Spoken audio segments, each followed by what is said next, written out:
الحمد لله رب العالمين الرحمن الرحيم مالك يوم الدين إياك نعبد وإياك نستعين اهدنا الصراط المستقيم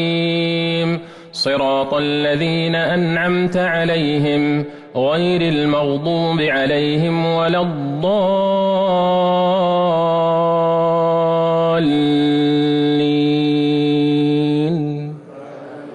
آمين.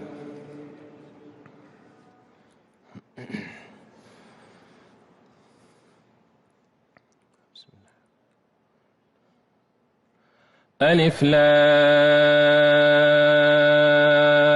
را تلك آيات الكتاب الحكيم أكان للناس عجبا أن أوحينا إلى رجل منهم أن أنذر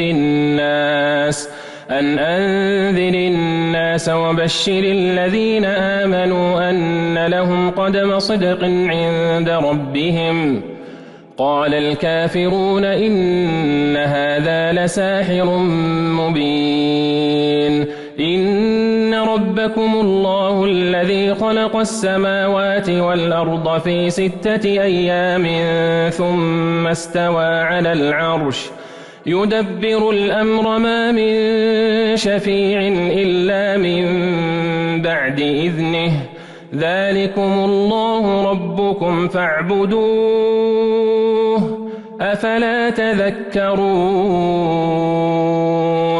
إليه مرجعكم جميعا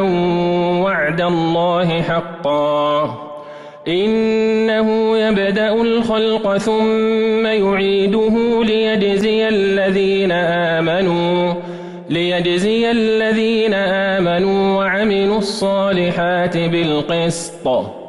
والذين كفروا لهم شراب من حميم وعذاب أليم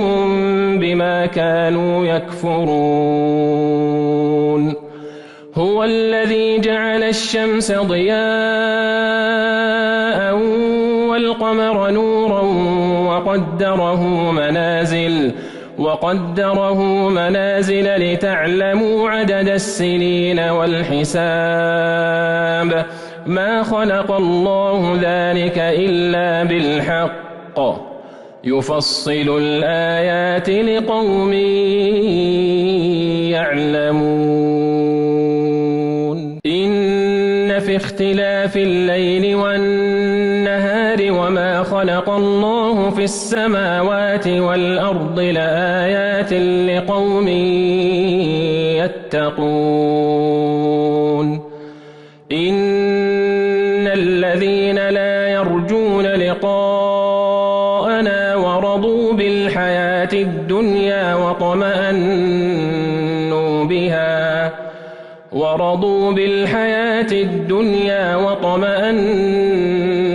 بها والذين هم عن آياتنا غافلون أولئك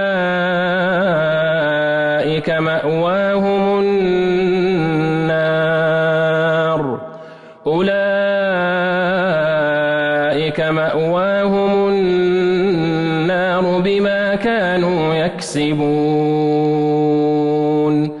إن الذين آمنوا وعملوا الصالحات يهديهم ربهم بإيمانهم